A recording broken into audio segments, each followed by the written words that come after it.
From UFOs to psychic powers and government conspiracies, history is riddled with unexplained events. You can turn back now or learn the stuff they don't want you to know. A production of iHeartRadio.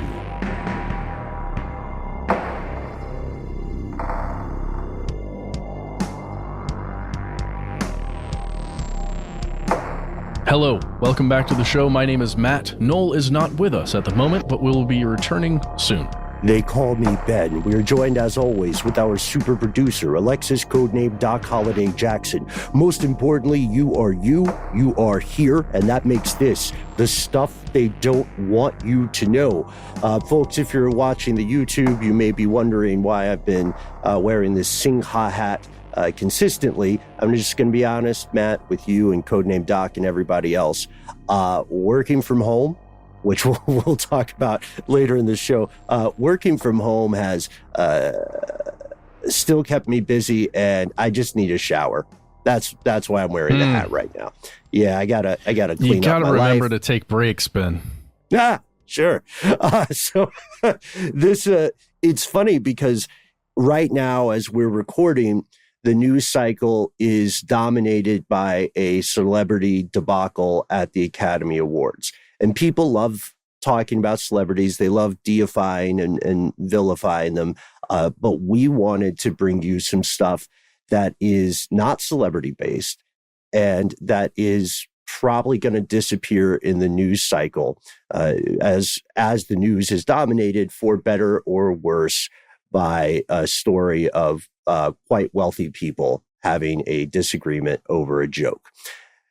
Here's some of the stuff you may have missed. We're going to talk about an innovative strategy one company is using to get its workers back in the office.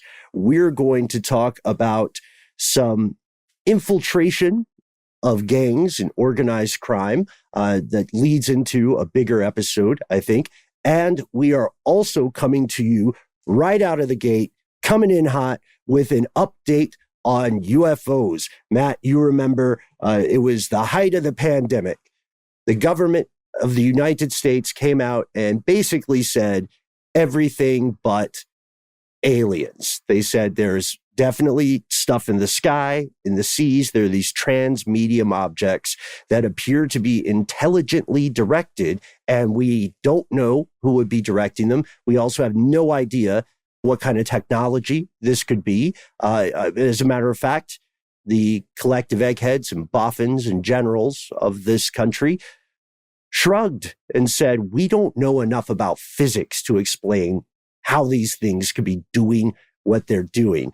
And then a report finally came out from the Pentagon. It's about 9 pages long. The gist of it was, I hope we didn't sound too cynical when we said this earlier, Matt, but what I got the gist of it to be was, we need more money. Yes.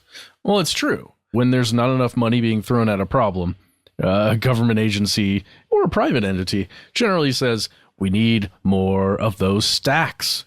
Give us more stacks and we'll give you more, and we'll give you more results. Yeah, exactly. And that was, we're cracking on them a little, but that was a valid part of the report.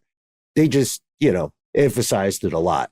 And I think part of that was they wanted to be very clear that they could continue their investigation. They just needed more funding to deepen the scope of their work, So this report we're talking about came out on June 25th, 2021, from an outfit called the Office of the Director of National Intelligence, or ODNI, ODNI.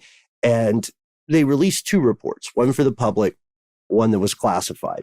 A lot of folks, ourselves included, found the public report somewhat a little underwhelming. You know what I mean? But also, we were like everybody else at the height of the lockdown. Someone said, okay, aliens might be real. And we, like everyone else, just sort of went, all right, fine, man. I got a lot of stuff going on. You know what I mean? I'm trying to get to a grocery store and not die as a result.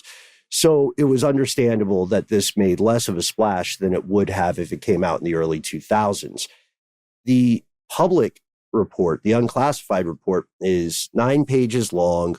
It did offer up some details about some 144 sightings, or at least mainly classified them. And two of the classifications were really exciting for us. Yeah, and specifically, they were interactions by military personnel, naval personnel with some kind of object, right? Yes, absolutely. Yeah, that's a great point. So these weren't untrained civilians who just happened to see something in the sky that they couldn't explain. You have to remember again that the majority of civilians, ourselves included, would have a tough time accounting for distance and how that affects perspective, and an even tougher time conclusively identifying or differentiating between commercial or military aircraft at some point. You just see the streak in the air and you say, oh, that's a jet. And that's as close as most civvies are going to get. But here's what happened recently, and something that I think we're all excited about. We didn't want to get this lost in the news. We need to give some fanfare and a big shout out to the one and only, the man, the myth, researcher John Greenwald Jr., who is the creator, a longtime operator of something called the Black Vault. He is also a top-notch expert in actually getting FOIA requests to go through, Freedom of Information Act requests. And Greenwald scored quite a coup recently.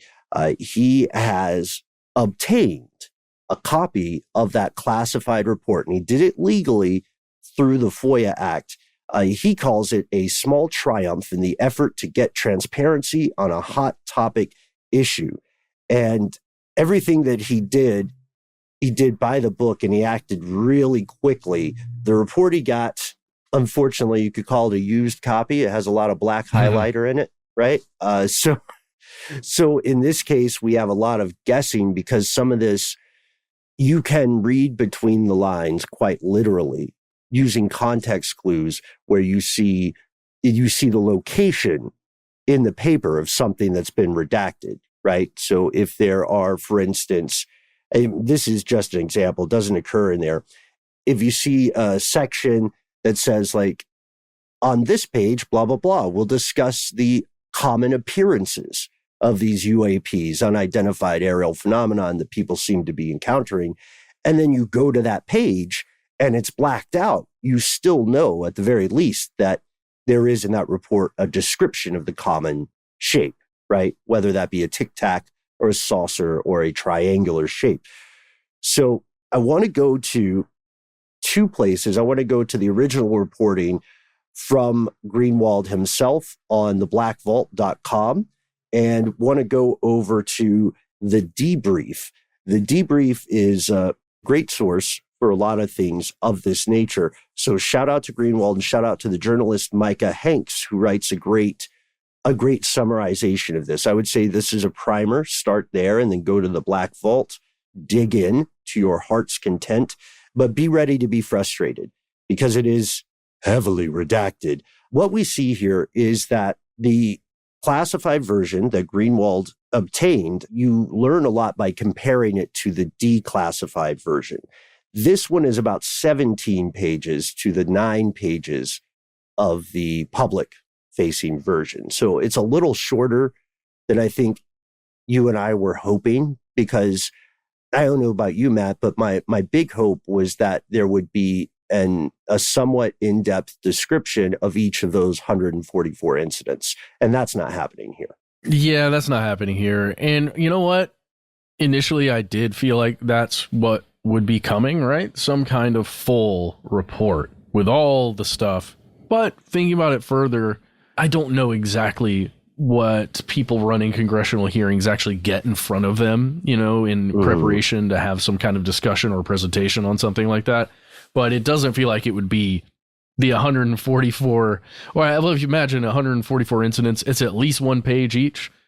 Some of them probably require 2 to 3 pages, if not more, with like maybe images that were captured during the event or something like that. There's no way each individual congressperson in that meeting is going to get that stack of papers to have a hearing. Yeah, I imagine that's what it would be in my mind. Right, exactly. And Congress often is short on time, given that they have to dedicate so much of their day to pleasing their campaign financiers, right? So they have to make their VIPs happy. And if you're listening to this, you're probably not one of their VIPs.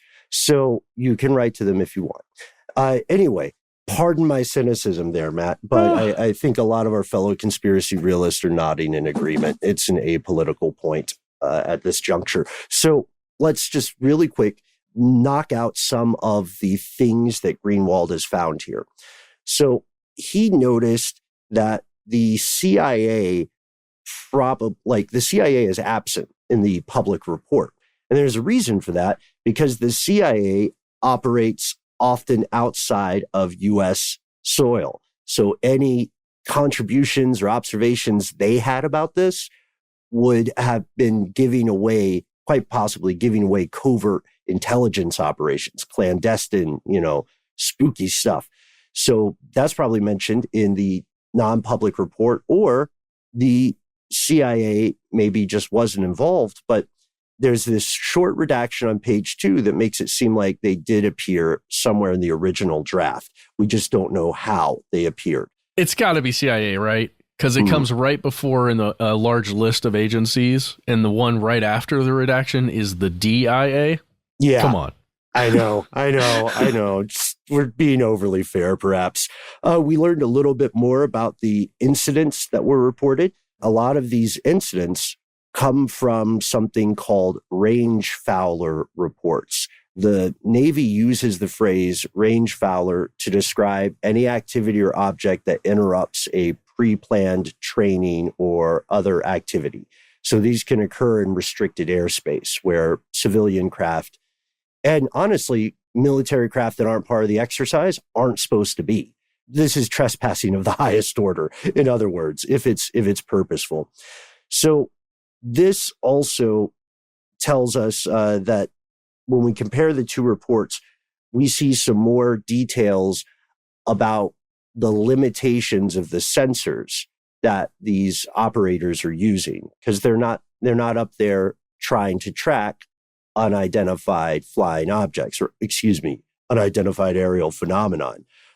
They're not suited for this. So it's kind of like you can have the best hammer in the world, but if you need a screwdriver, the best hammer is not going to be the ideal tool, even if it's the world's best. So that's kind of what they're saying here. And it's a good point. They also have commentary regarding the altitudes where UAP were most frequently observed, and that was removed from the public release. There are a lot of indicators in this document that point to stuff that was later redacted. And that's very weird because it lets us get a little bit of a peek into the redaction process. So we don't have, we don't know if the CIA is in there, but something right before the DIA got wiped out. Dude, Ben, in this same section that you're talking about, there's a part in page 5 where they're discussing commonalities between sightings. And there's just one little thing that would you mind if I just read from the redacted document just quickly? Yeah. Okay. All right. So this is on what is observed in the similarities between observances. It says, beep. The most common shape described by military personnel in their reporting was a beep. Military aviators described many of these beep objects as beep or beep that beep. Several sightings were beep and resembled beep shapes like a beep or a beep. Beep. Yeah, it's true. It's true. Which can be maddening. It's almost, I don't know if anybody else spends as much time reading these redacted reports as Matt and myself, but sometimes you want to throw up your hand and say, well, why did you give me anything? You know what I mean? Like you literally cherry picked all the important words out of this. And why? Why would you What's the point? Get rid of that?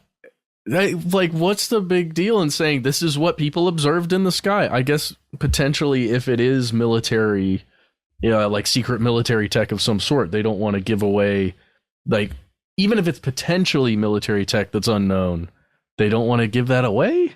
I don't understand the reason. Yeah. And now we know that there's also more out there regarding their descriptions of the categories. There's even a redacted section in airborne clutter, which would be up there with weather phenomenon as the most mundane possibilities. But they also, of course, have some hefty redaction under foreign adversary systems. There are still, I know we're making it seem like a wash, but do check out the debrief article. Do check out Greenwald's work.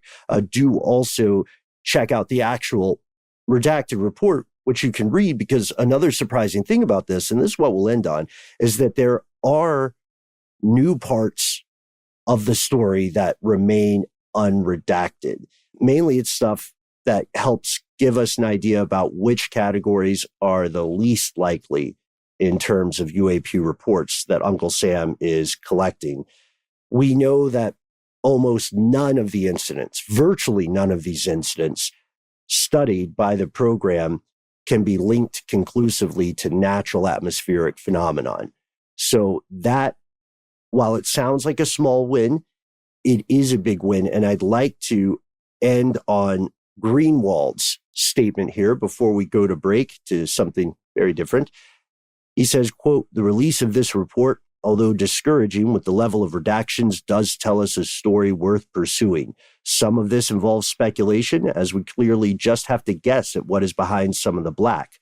But," he says, "it does give me hope that although we may never know the entire puzzle, with a little bit of blood, sweat, and tears, we can get hold of quite a few more pieces than we originally had. So shout out to you, Mr. Greenwald. We agree. There's something in the sky." We'll pause for a word from our sponsor, and we'll be back with strange news in a different way. What would it take to get you back in the office? Oh, my gosh. Yep. Take a little break here. Be right back.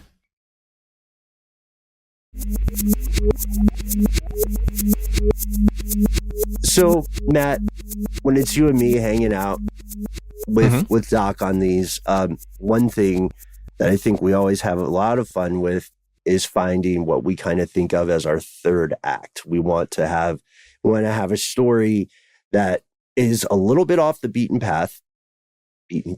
Oh man. I know. We want to have a story that is maybe even a little bit off color, a little bit funny, something to give all of us conspiracy realists a bit of levity. So this next story is not necessarily stuff they don't want you to know. Well, it's stuff you probably don't want your coworkers to know. It's stuff I wouldn't want to know. I mean, if you go in the room, right, everybody knows. I'm sorry, these are inside jokes. Just get ready. They'll land afterwards in retrospect. Okay. Yeah, we'll make them outside jokes pretty soon. So, Matt, you and I went back and forth just briefly to the momentary confusion of our good friend, the better part of the show, codenamed Doc.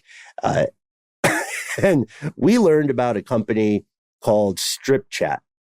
Strip Chat is an adult website and social network company I had not heard of before. And like many other companies, they were trying to figure out what kind of perks they could give their employees to keep them there during the pandemic. They were also trying to think more about work-life balance, as a lot of people left their jobs when they said, this isn't worth it. And they wanted to entice people to come back to work. And this happened for a lot of us. You may be in a position, folks, where your job is saying, hey, we're going to give you some perks. We're going to relax some things, we want you back in the office, but we'll give you flexible hours, something like that. That's pretty common. Maybe they have company lunch once a month or so. We used to do that, and I think we all really enjoyed it. Every so often, maybe they'll take you out for drinks. That's cool too. Ooh. But Strip Chat went above and beyond. Or you could say they went below the belt. Yep. Well, they're offering, in my opinion, a really neat looking black pod that is potentially cool. I feel like you could do some cool stuff in there. They want you to do something very animalistic. Hey, sorry. something natural, but animalistic. Just another way of saying natural. Okay, we'll say it. We got to stop. But in a high-tech way. Yeah, in a high-tech way. We got to stop hot potatoing this. This looks kind of like the one-wheel buzzsaw G.I. Joe toy that Cobra had. And it's got a side entrance. It's a high-tech pod that has an Oculus Quest VR headset. It's got a 4K LED screen. What else does it have? It has masturbation accessories. These are pods for masturbation. They have been called wank pods by India Times and by the Daily Star. This is a big company. Its offices in Cyprus, where this program got rolled out, has over 200 employees. And we'll get to a little bit of math here, and 4 high-tech masturbation pods. And masturbation accessories are pretty much what you might imagine. So the company says it wants to provide current employees with a safe, comfortable space to, quote, rub one out. And it also thinks this will help it attract new employees. And lest you think that we are making this up out of whole cloth, you can, again, read several news articles about this. It just got lost in the news cycle. They're also thinking that they're going to bring this capability to your company, perhaps. They've got an open call out to other companies in the world. They say, we will lease these pods to your workers for the low, low price of 37,500 pounds, about 50 grand, for 6 months. And you'll get a VIP subscription to whatever it is Strip Chat does, which seems like that would. I have it up on my phone, but I haven't. I don't want it on my work computer. Yeah, it's on my phone. Yeah, I'm a little nervous. Maybe put it on the burner. Yeah, I'm going to tell you. It says. We are creating a better experience for 18 plus live entertainment. Join our open-minded community and start interacting now for free. Okay. All right.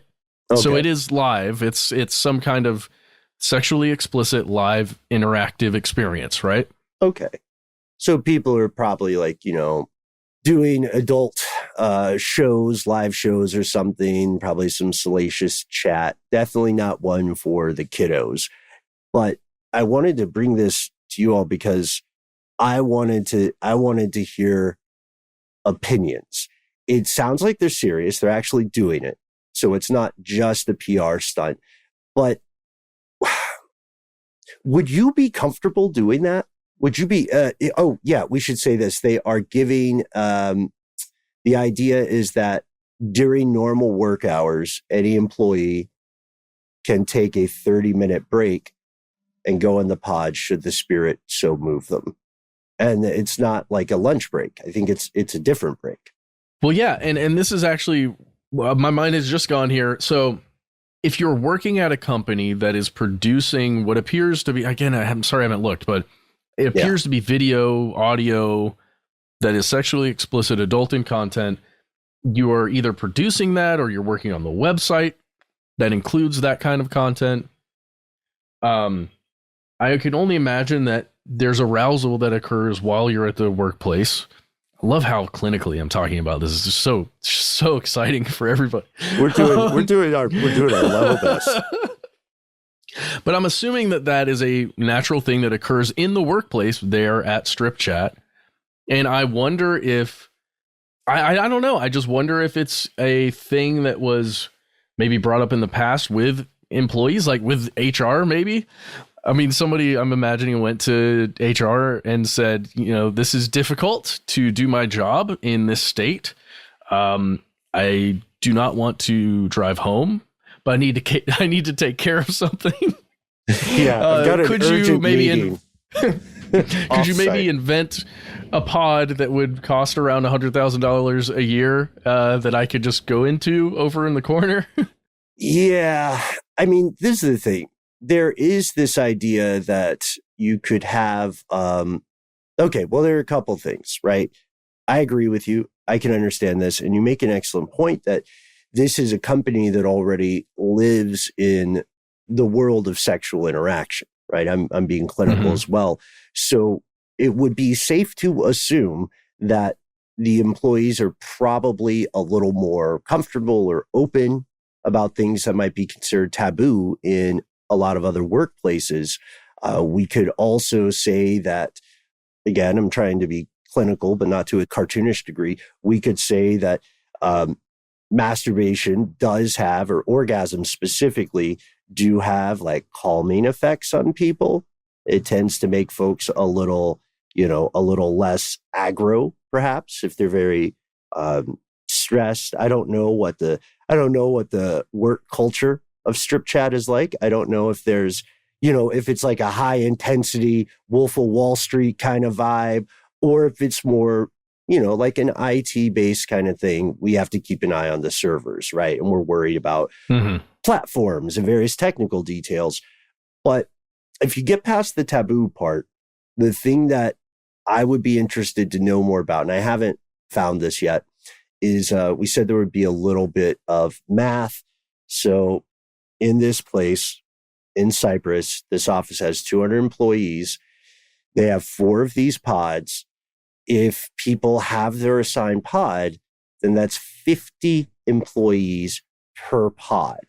And if you've ever been to a porta-john at a concert, you can see how this can lead to problems, concerns about hygiene. You know what I mean? Like, what happened? What did the janitorial staff say when they heard about this? Did they resign? Were they like the only people against it? Or were they for it too? Like, what do you do if there's a line?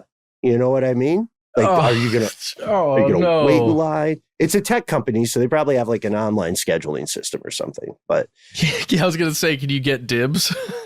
Can you get dibs? What does HR think? Is this being sanitized between people? That's my question. Be, right? It has to be, surely, right? What is the soundproofing like in there? I would imagine it's hopefully I have so many questions. Good, because then it's distracting from other employees. I mean, it seems like it's at least partially a PR stunt. And then you have to ask yourself, too, if you get past all the jokes, and this is like such a great thing for Last Week Tonight to talk about, or the Late Show, or Saturday Night Live, or whomever. Once you get past these things, you kind of have to ask yourself another thing. I was wondering, Matt, Doc, what kind of employee considers this like the thing that swings the needle? They've got 2 jobs and they've been accepted. Now they've got an offer. Now they just have to decide which job they want to go to. And, not to yuck anybody's yum, but do you think there is anybody who said, well, now that I know about the pods, I'm going with this company? Yeah. I mean, you have to imagine in a scenario like this, there are going to be, a small percentage of people who immediately, like, okay, this is a thing I can do. I'm going to use that. We're going to take advantage of this thing that is provided by the company. I would say there's going to be a lot more people who don't ever take advantage of it. Yeah. And then some people, I think, will try and get a job there, like, because of this, because this perk is offered. I don't think anybody's. I don't know, man. Maybe it's. Shoot. God, I don't know. I don't even know what to say, Ben. I feel like, some people will. It could be a sticky subject for a lot of people. I'm sorry. It's a hard thing to, handle. Right. So this is also not the first attempt of its kind. It's just the more high tech. We'd like to introduce you to a person named Erica Lust. Erica Lust is the boss of an adult entertainment company called Erica Lust Films. And during the pandemic, she found that a lot of her 36 employees were becoming, according to her, agitated during lockdowns. Very difficult time for people. So she wanted to normalize the concept of masturbation by telling her 36 employees, look, every day you can take a half hour for self-pleasure, and I'll even set up a private masturbation station here at the office of Erica Lust Films. And this happened last year, so apparently they still got it. I don't think this is on the same level as, say, something that would be considered more of a right, like a private breastfeeding room for a new mother or something. In that case, people often still want a private area to do that, but there's not anything taboo about it, or there shouldn't be.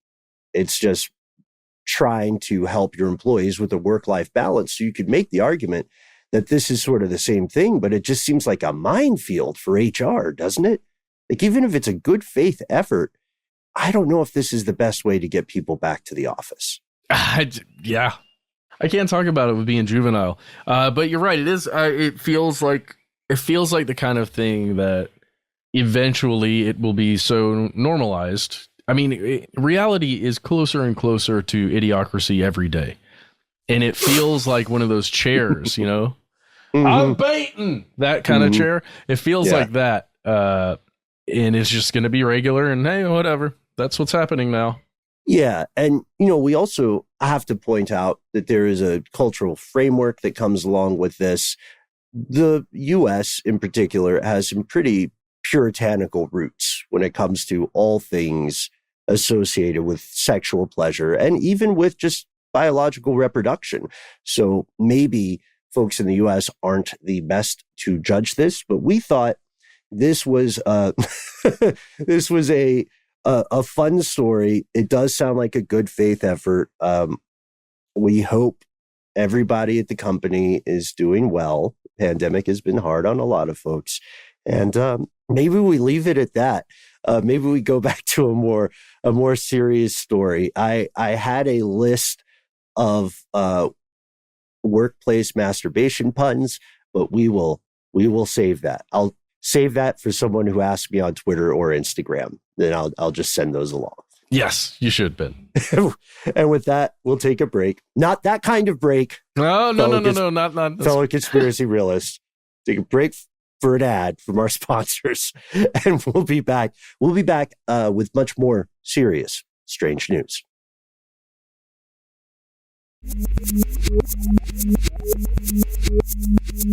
All right, we're back. We're back. Oh, Matt, feeling good. Before we move on, I'm just laughing because we stopped for a second on the break, and I hope everyone had a great one, no matter what you did. And we talked a little bit more about the sanitization, I should say, issue. I mean, 200 people, 4 booths. That's 50 per. They've got to be sanitizing it, right? They have to. And are they bringing on staff specifically to sanitize them? Or is that just falling to the janitor who's like, man, I didn't sign up for this when I started this job? I know. Yeah. I know. Every station comes with a guy named Greg, and Greg doesn't mind. That's part of his job. I guess he gets breaks too. That's the thing, It's like, and then at 3:30, it's my turn in the booth. But that's the thing, man. Like, fine, if Greg is comfortable with it, fine. But if it's like Greg's thing, then that's also concerning. Ideally, you just want an automated cleaning system, right? Just like full decontamination. We got to let this go. We have more important things to talk about, but we're really interested to hear your take on the hygiene of this thing. All right. And now on to something completely different. Ben, for the best. Yeah. We had a discussion before this episode started, and I want to say I think we should have put this story in between as the sandwich and let the previous one go at the end as a nice finish. Wink. Okay, so, but here we go. All right. Oh, this is serious stuff. Okay. Yeah, switching gears. Boop, boop, boop, boop, boop, boop, boop. We're traveling to Los Angeles County, where someone we know and work close with is right now, I think. Mm-hmm. We're going to read you the headline of something coming out of the LA Times from March 24th, 2022. Quote, Los Angeles County panel launches investigation into Sheriff's Department, quote, deputy gangs. Okay, now that may sound a little familiar. There was quite a bit of reporting coming out last year on this topic. And this news is not concerning the gangs themselves necessarily, It is just the investigation into deputy gangs that exist within the Los Angeles County Sheriff's Department. There is a group, it's a civilian commission that is charged with overseeing or having some kind of oversight on the Sheriff's Department, as well as other aspects of life in Los Angeles County. You can find their website. It's called the County of Los Angeles Sheriff Civilian Oversight Commission. And they're simply announcing that they're forming an official investigation into these gangs, these groups that were once called cliques, at least officially within Los Angeles County statutes and law. And it's really, really troubling stuff. We can go through just some of this Los Angeles Times article, Ben, and just talk about a bit of what's going on there. But there is a deep dive going on here, especially in the investigation that was done for Knock LA by Charisse Castle, Liam Fitzpatrick, Maggie Clancy, Brittany Nichols, Ricky DeLavanga, and Jonathan Peltz. Huge investigation. I think there are 15 or something major articles associated with that investigation that it's going to require us to do some serious reading to get to the bottom of this topic. But when it comes to that Los Angeles Times article, this is the stuff you need to know. And the reason why this is such a deep dive is because this is an ongoing problem for decades, and it's been looked into by various people for a long time, but not with the depth that Knock LA's investigation pursued. So let's go back to 2019. There was a lawsuit filed by several deputies that this group, gang, clique, whatever you want to call it, called the Banditos, repeatedly, quote, at least according to the LA Times, denied them backup on dangerous calls. That's a big deal, right? So deputies saying that individuals within the sheriff's department that identified as Banditos wouldn't back them up when they needed it. They also, quote, pressured them to quit or leave the station and sent hostile messages on work computers. It also alleges that this group, the Banditos, secretly removed ammunition from another deputy's shotgun. If you can imagine, if you're going on duty as an officer and you have a shotgun that you believe is loaded and you need to use it in an emergency situation and it doesn't have ammo in it, that could be a major problem. There's stuff happening in September 2018 where that same group, the Banditos, was involved in a couple of incidents. You can read a lot of this in the LA Times article. One of the major things I need to tell you is that the Rand Corporation, remember them? Rand Corporation? Oh, yeah. They were commissioned to do a study by Los Angeles County. And this is a survey. It found that 16%, only 16% of the 1,608 deputies and supervisors who took this survey and answered had been invited to join one of these groups, one of these cliques or gangs. And some of the invitations came in the last 5 years. More than a third of respondents said the groups should be prohibited. Oh, and just to give you a sense of the names of the groups, folks, I mentioned the Banditos. They are by far not the only players in the game. Banditos are at the East LA station. Reapers are at the South LA station. Century Station as the Spartans. Compton Station as the Executioners. And then there are 8 other, the report calls them subgroups instead of gangs. Mm-hmm. They try to avoid the G word as though that changes things. Those other groups would be things like the Jump Out Boys, the Regulators, or the Cavemen. So you can see there's definitely gang-like culture here. Yes, because not only are there issues between deputy interactions when it's a gang member and not gang member interacting, like choosing not to go out on a backup call, there are serious violence allegations against a lot of the individual members and members working together of all of the cliques you just mentioned there. I'm just using those terms interchangeably at this point. But serious stuff, violence, death, cover up, all these things are alleged against these groups. And it's something that has been looked at for quite a while. And many individuals and groups have been attempting to do something about it, and it hasn't been working. So the County of Los Angeles Office of Inspector General, this is an office, but also an individual named Max Huntsman. sent a letter on March 21st of this year directly to Sheriff Alex Villanueva, who is the sheriff of Los Angeles County, and just stated, I mean, you can read the whole thing right now. I found this on an NPR article, and you can look at it too. The article from NPR is titled "Alleged Gangs in the LA Sheriff's Department to be Investigated by Oversight Panel." You can actually read this whole statement, this whole letter that was written by the Office of Inspector General. And I want to read you the penal code section that it references. It says, quote, California Penal Code Section 13670 requires that law enforcement agencies maintain a policy prohibiting participation in, quote, law enforcement gangs, including groups that violate federal or state anti-discrimination laws. The statute also requires law enforcement agencies to cooperate in Inspector General investigations into the existence of such gangs. And what's alleged here is that the sheriff has not been assisting in identifying the gangs and rooting them out, as in they're protected in some way. Okay. So there would be corruption then, and then you could imagine that from leadership's perspective, the problem may have metastasized like a cancer, which it is, such that removing it would gut various stations or departments, because it's like a known thing. And these folks have tattoos as well. They have gang tattoos. They have initiation rites. I believe the Banditos sometimes have required prospective members to do what's called a use of force, like unnecessary force against an inmate, sending them to the hospital, sometimes breaking their orbital bone.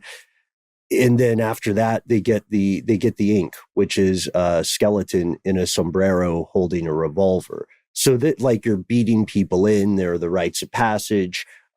You are aggressive toward people who are your coworkers but aren't members of Banditos. Like, this does have a ton of parallels with gang structure. Mm-hmm. You know, like Atlanta has gangs, know about those as well. Gangs are across the world, and you would be surprised often by how similar some of the rites of progression and some of the activities are. And, you know, there are people listening now who are in law enforcement and know about the problem of infiltration.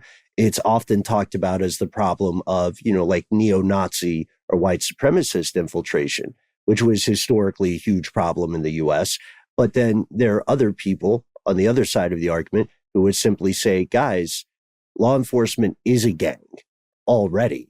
So is the sheriff then, from that perspective, the best person to clean out this, to root out the stable here? I don't know.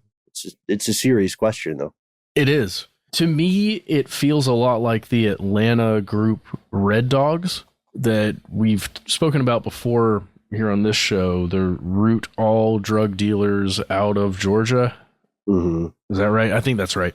It's a group that was an insular group within the Atlanta Police Department that was tasked with fighting drug crime, and it became something else. You can read about this right now. It became a group that exercised excessive force on many citizens and, you know, civilians, people who were possibly involved in drug activities and others who were definitely not. And it's a real issue when, if you imagine the individual officer on the ground interacting with a civilian, are their loyalties to, you know, their superior and whatever, you know, rules and regulations govern that activity that they're doing when they're on the ground? Or is it to, you know, somebody who's leading the gang and what that person wants, right? Right. Where do your loyalties lie? Yeah. It becomes a real issue. Well, we also know Red Dog was such a problem. They had such poor oversight that they were disbanded in 2011, I think under the auspice of Mayor Kasim Reed at the time, who himself is no squeaky clean guy, nor particularly a stranger to corruption. But yeah, I think it's excellent you bring up that example, because there is a real problem. And this happens in militaries too. In Vietnam, there were outfits that went so far off the path or off whatever their mission or the remit was that you could say they were simply operating as a rogue unit. Not quite Heart of Darkness, Apocalypse Now style all the way, but in some cases distressingly similar. Yeah. And unfortunately, there are some veterans of foreign wars in the audience today who know what I'm talking about. Mm-hmm. So this is just a problem. It is. And I think we need to look into it deeper. We should probably do a full episode on this entire thing, get the details, get it right. I want to leave you with a statement from Sean Kennedy, who is the commission chair of that oversight committee that's actually going to be doing the investigation. He's also a Loyola Law School Center for Juvenile Law and Policy Executive Director. Sean Kennedy states, deputy gangs have fostered and promoted excessive force against citizens, discriminated against other deputies based on race and gender, and undermined the chain of command and discipline. Despite years of documented history of this issue, the department has failed to eliminate the gangs.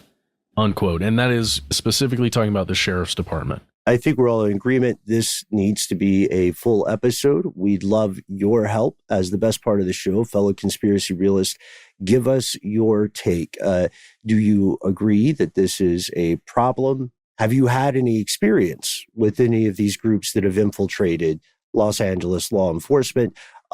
Do you have recommendations for ways to approach this problem, especially given the concerns folks are raising about the sheriff maybe not being the best person to run point on clearing out the corruption here?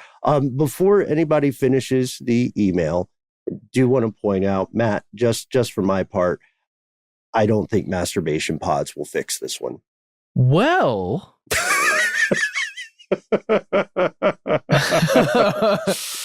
No, I agree. Well, we'll end it there. Maybe let us know your honest takes on this. We can't wait to hear from you.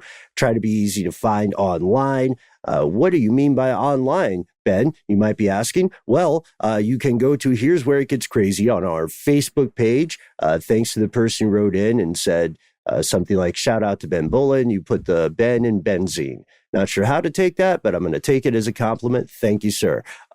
We also have a YouTube page where you can see excerpts of our podcast and some more new stuff coming soon. We have an Instagram, Conspiracy Stuff Show. We can't wait for you to check out our, that Honda Odyssey is parked outside of my house every time we record now, Matt, to make sure that we mention pre-ordering the book so that we don't get fired. Oh, man. Oh, dude. They at least gave me a Kia. There's a Kia out there. I don't even know what it is. I think it's a Sportage. It's a little more compact. Yeah, you probably have somebody who's not an intern from the NSA on this one too. Well, shout out to Illumination Global Unlimited. You can find out where to get the Stuff They Don't Want You to Know book coming out in October. We would love your support there. We also had a lovely time. I want to shout out Mr. Matt Frederick on this one. We had a lovely time listening back to some old Illumination Global Unlimited commercials. And we're going to do more of those in the future because they were just so weird. So much fun. Yeah. Well, IGU is looking to really secure some more social space, within our brand. So hopefully we'll be bringing those to you again in some new kind of way. And you'll like it. And if you could support it, that'd be great. Because again, I'm pretty sure IGU has something to do with the Kia Sportage, but I'm not positive. Yeah. We shouldn't have ever signed up on that contract, or at least we shouldn't have used our own blood. So we're in it. Just like we're in it, we're on it, just like people are with the internet. But if you have listened to our episodes on big data, if you've listened to our episodes on Cambridge Analytica and stuff like that, and you just don't feel comfortable sipping the social meds, we, of all shows out there, absolutely get it. That's why we have another way for you to contact us. It's our good old-fashioned telephonic number. That's right. pick up that phone and dial these numbers, which are letters, but there are also numbers in your phone. It'll show you how to do it. It's 1-833-STDWYTK. When you call in, it is a voicemail inbox. You will hear Ben's voice and he will beckon you to leave a message.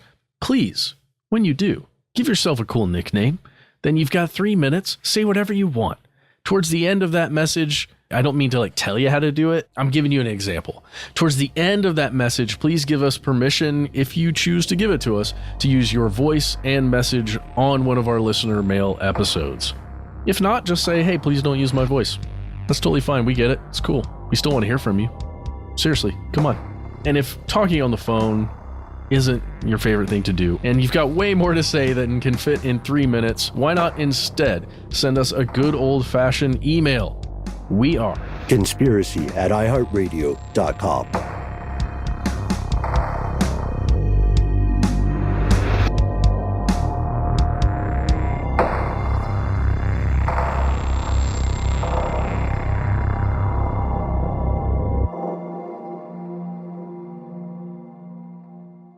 Stuff They Don't Want You to Know is a production of iHeartRadio. For more podcasts from iHeartRadio, visit the iHeartRadio app, Apple Podcasts, or wherever you listen to your favorite shows.